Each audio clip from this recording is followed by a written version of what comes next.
The greatest long-term threat to our nation's information and intellectual property and to our economic vitality is the counterintelligence and economic espionage threat from China.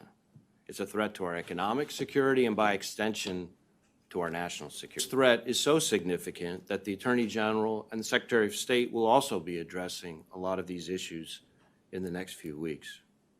But if you think these issues are just an intelligence issue or a government problem or a nuisance largely just for big corporations who can largely take care of themselves, you could not be more wrong.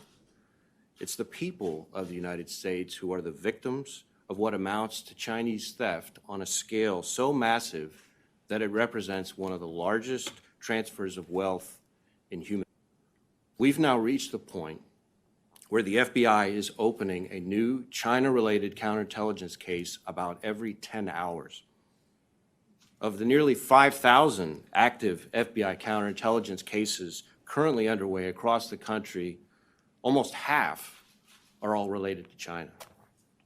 And at this very moment, China is working to compromise American healthcare organizations, pharmaceutical companies, and academic institutions conducting essential COVID-19 research.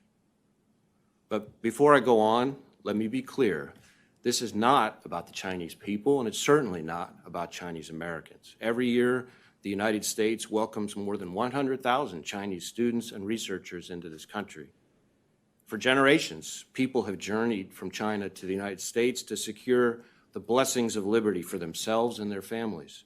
And our society is better for their contributions. So when I speak of the threat from China, I mean the government of China and the Chinese Communist Party.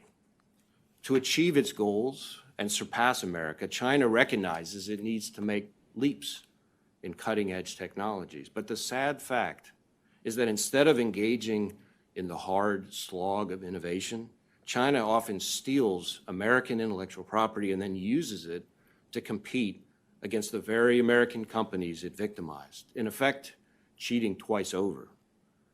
We're conducting these kinds of investigations in all 56 of our field offices.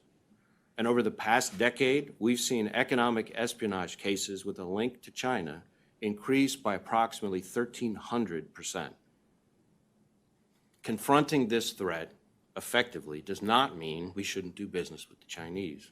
It does not mean we shouldn't host Chinese visitors. It does not mean we shouldn't welcome Chinese students or coexist with China on the world stage.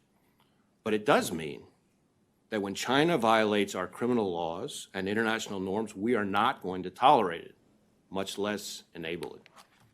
The FBI and our partners throughout the U.S. government will hold China accountable and protect our nation's innovation, ideas, and way of life with the help and vigilance of